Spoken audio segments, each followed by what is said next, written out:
नमस्कार स्टूडेंट्स, राजकीय महाविद्यालय 12 के यूट्यूब चैनल पर आपका स्वागत है। आज हम बीएससी पार्ट फर्स्ट के मैकेनिक्स में नया टॉपिक शुरू करने जा रहे हैं, जिसका नाम है रिजिड बॉडी डायनामिक्स, दृढ़ पिंड गति। इस टॉपिक को शुरू करने से पूर्व कुछ सामान्य सी परिभाषाएं हैं जो आप पहले भी हो सकता है पढ़ चुके हैं। कुछ परिभाषाएं तो अभी पिछली यूनिट में ही पढ़ी है, तो हम उनको एक बार पढ़ेंगे या जिसने पढ़ ली है वो रिवाइज करेंगे। तो पहली परिभाषा है रिजिड बॉडी।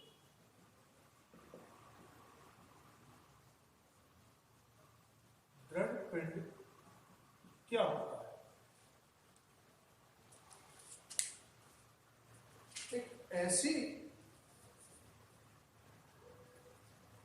ऐसा पिंड जिस पर बाह्य बल लगाने पर उसके कणों के मध्य की जो स्थिति है या स्थिति कहें या दूरी कहें, उसका मान परिवर्तित ना हो। जैसे कि मान लीजिए ये कोई हमारा पिंड है, इसमें ये कण ये है ए, दूसरा कण बी है। अब इस पर कोई फोर्स लगाया जाए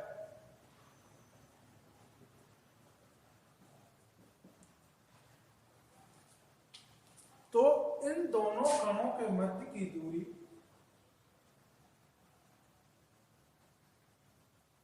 x मान लें, तो x के मान में किसी भी प्रकार का परिवर्तन ना हो।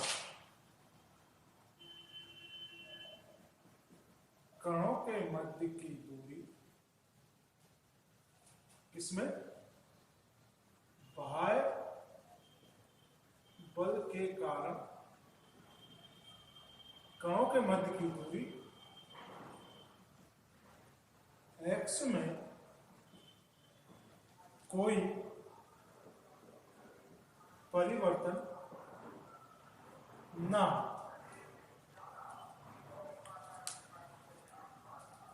तो इस प्रकार के पिंड को क्या कहेंगे? दृढ़ पिंड कहेंगे।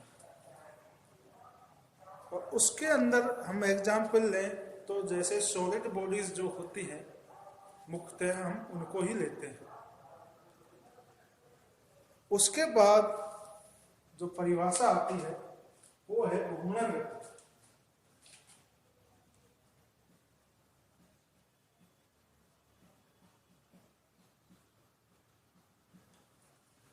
घूर्णन गति से पहले हम एक सरल रेखा गति को समझें। मान लीजिए कोई भी पिंड है, ये कोई पिंड है और ये सीधी रेखा में गति कर रहा है, तो इसे सरल रेखीय गति कहेंगे। और इसका वेग v वेग से प्लस x डायरेक्शन में ये गति कर रहा है। तो इस प्रकार की गति कैसी होगी? सरल रेखीय गति होती है। सरल रेखीय गति की सबसे मुख्य विशेषता यह होती है कि किसी भी जो सिस्टम हमने लिया है, पिंड लिया है, उसमें जितने भी कण हैं उनका वेग कैसा रहता है? समान रहता है।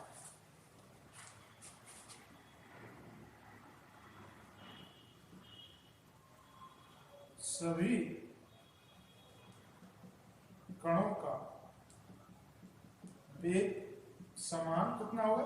जितना पिंड का वेग होगा उतना ही होगा। लेकिन हमारा जो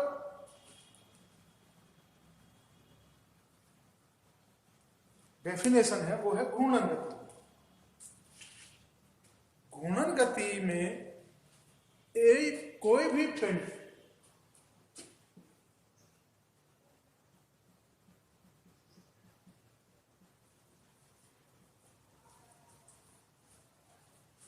पिंड एक निश्चित अक्ष के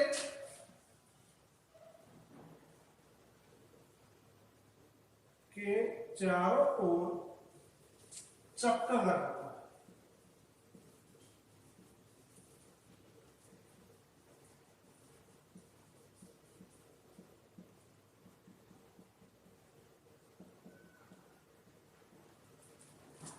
कोई भी पिंड या सिस्टम निकाल एक निश्चित अक्ष के चारों ओर क्या लगाता है, चक्कर लगाता है, यानी रोटेशन करता है। ऐसी गति को क्या कहते हैं, घूर्णन गति कहते हैं। अब इसमें तो ये क्या था कि सभी कणों का वेग कैसा रहता है, समान रहता है, लेकिन घूर्णन गति में प्रत्येक कण का वेग अलग अलग होता है। और जिस इसमें दो तरह के वेग होते हैं, एक होता है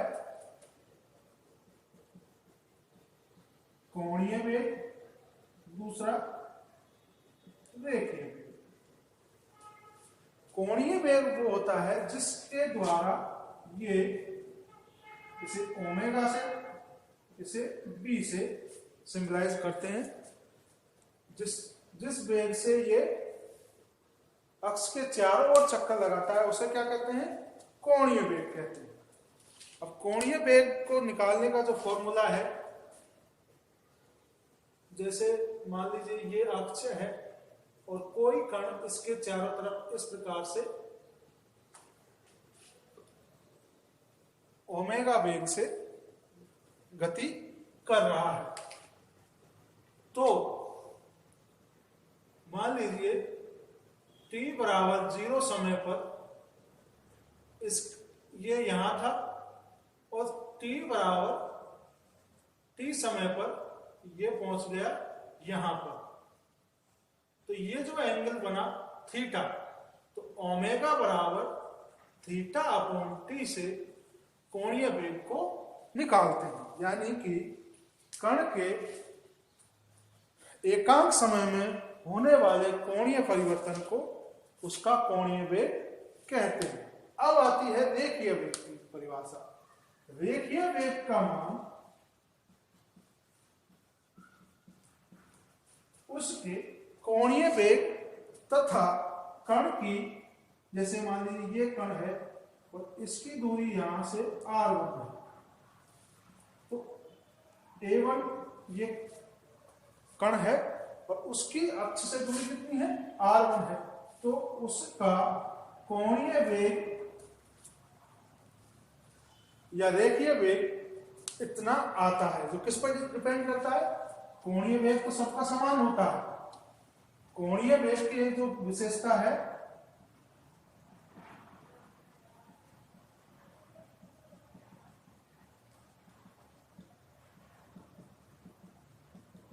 सभी कणों का समान होता है। कोणीय वेग कैसा होता है, सभी कणों का समान प्राप्त होता है। लेकिन जो रेखीय वेग है वो सबका अलग अलग प्राप्त होता है। अब अलग अलग कैसे प्राप्त होगा, देख लीजिए, ये A1 कोण है, A1 कण है, तो जिसका रेखीय वेग इतना आता है। अब हम लेते हैं एक कण यहां पर A2 और यहां से इसकी दूरी R2 है, तो इसका कण A2 का वेग V2 बराबर omega vector into cross multiply होगा, इतना आएगा। यानी कि प्रत्येक कण का रेखीय वेग अलग अलग आता है और वह किस पर निर्भर करता है, उसकी अक्ष से दूरी पर निर्भर करता है। तो जो मुख्य अंतर है सरल रेखीय गति में और घूर्णन गति में वो ये है कि सरल रेखीय गति में प्रत्येक कण का रेखीय वेग समान होता है, जबकि घूर्णन गति में वह वेग अलग अलग प्राप्त होता है प्रत्येक कण का, और वह किस पर निर्भर करता है, उस कण की अक्ष से दूरी पर निर्भर करता है।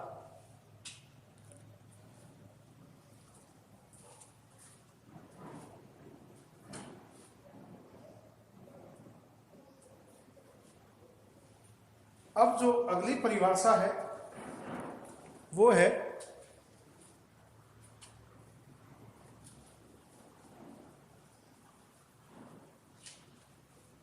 कोणीय संवेग। कोणीय संवेग, जिसको हम पिछले लेक्चर में भी एक बार पढ़ चुके हैं, इसको एक बार रिवाइज कर लेते हैं।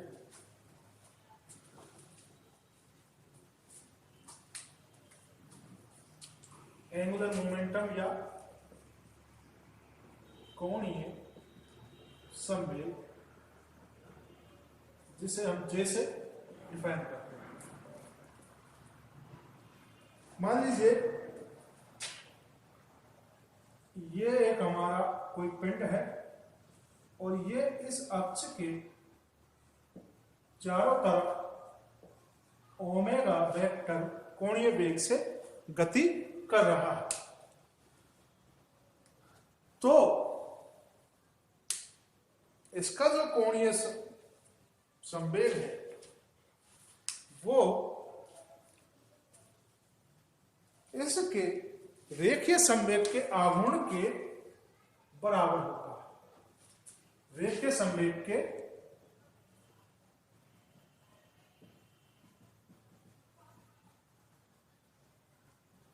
आघूर्ण के बराबर होता है।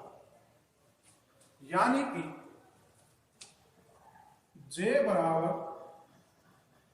वेक्टर बराबर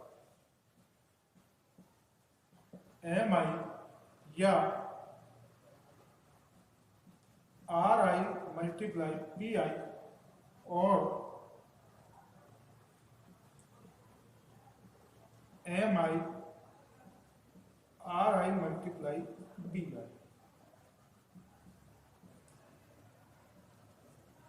ये इसका देखिए संवेग होता है। यानी कि प्रत्येक कण का कोणीय संवेग भी क्या होगा, अलग अलग होगा। प्रत्येक कण का कोणीय संवेग कैसा होगा, अलग अलग होगा।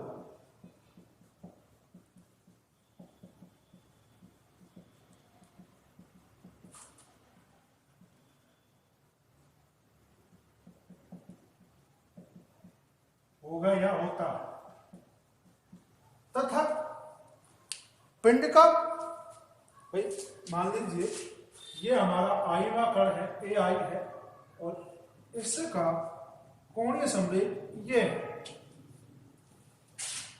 तथा अब इस पूरे पिंड का कोणीय संवेग क्या होगा कि हम प्रत्येक कण का कोणीय संवेग निकालें और सबका क्या कर दें, सम कर दें, तो पूरे पिंड का कोणीय संवेग हमें प्राप्त हो जाए। अगली जो परिभाषा है वो है बल आघूर्ण या टॉर्क, और इसको हम सिंपलाइज करें तो इसको आर और पी वेक्टर लिख सकते हैं, is equal to r p sine theta. ये इक्वेशन नंबर 2, यानी कि जे का मान आर और पी के या फिर इन दोनों के मध्य के कोण के बराबर कोण पर निर्भर करता है।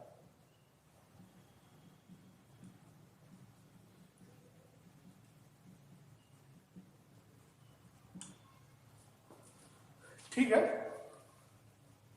अगली जो परिभाषा है वो है बल आघूर्ण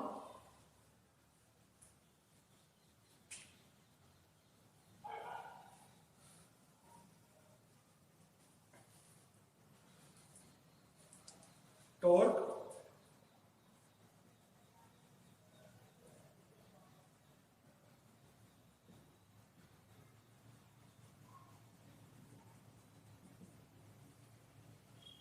किसी भी कण पर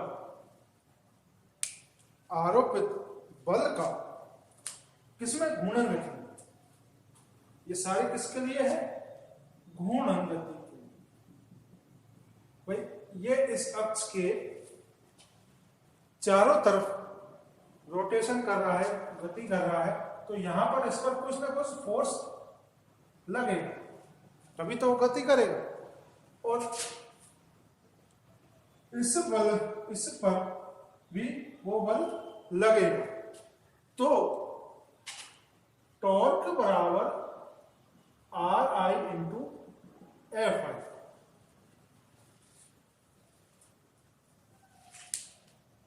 या पूरे पिंड के लिए लिखें तो आर क्रॉस एफ या R F sine theta.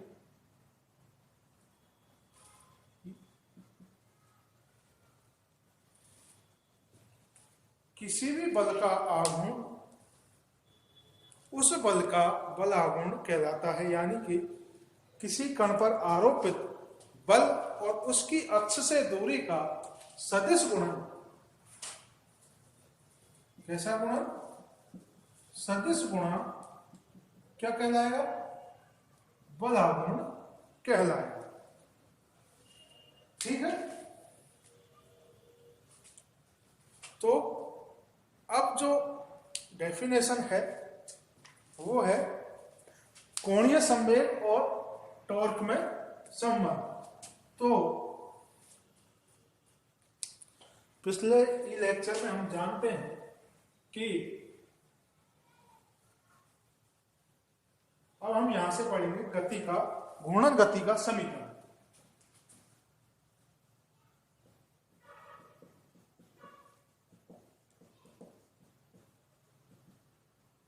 Equation of rotation motion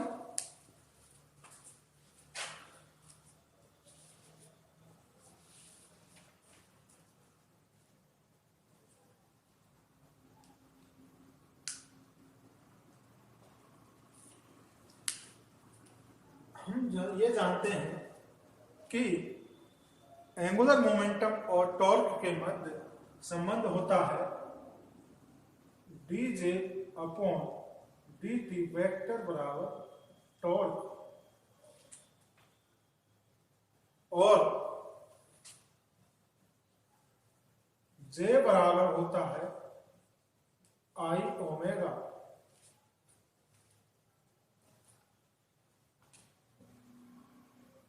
अब जे का मान हम यहां से रखें d I omega upon d t is equal to torque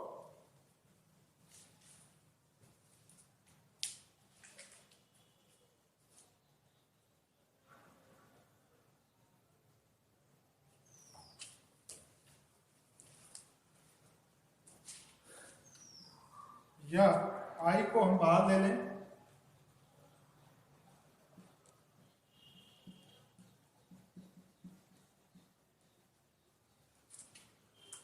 आई हमने क्या लिखा था? आई ओमेगा हमने लिखा था थीटा अपॉन टी।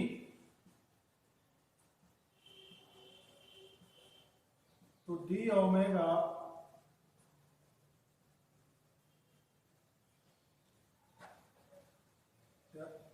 अल्प परिवर्तन के लिए इसको ऐसा भी लिख सकते हैं। तो आई बराबर d upon d t d theta upon d t is equal to torque. तो आई बराबर d square theta upon d t बराबर, ये इक्वेशन घूर्णन गति के का गति समीकरण है।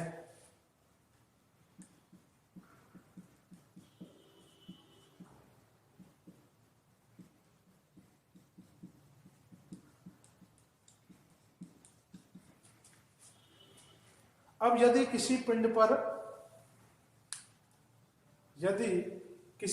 पर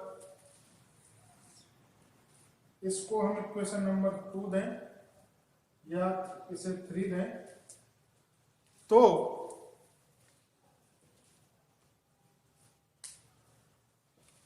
किसी पिंड पर आरोपित बल का मान 0 हो,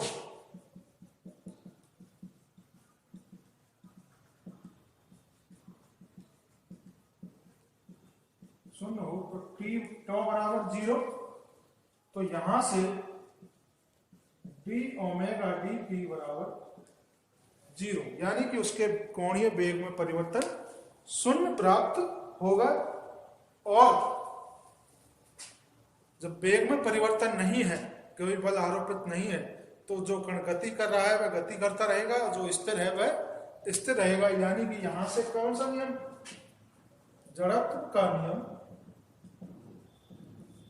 सत्यापित होता है।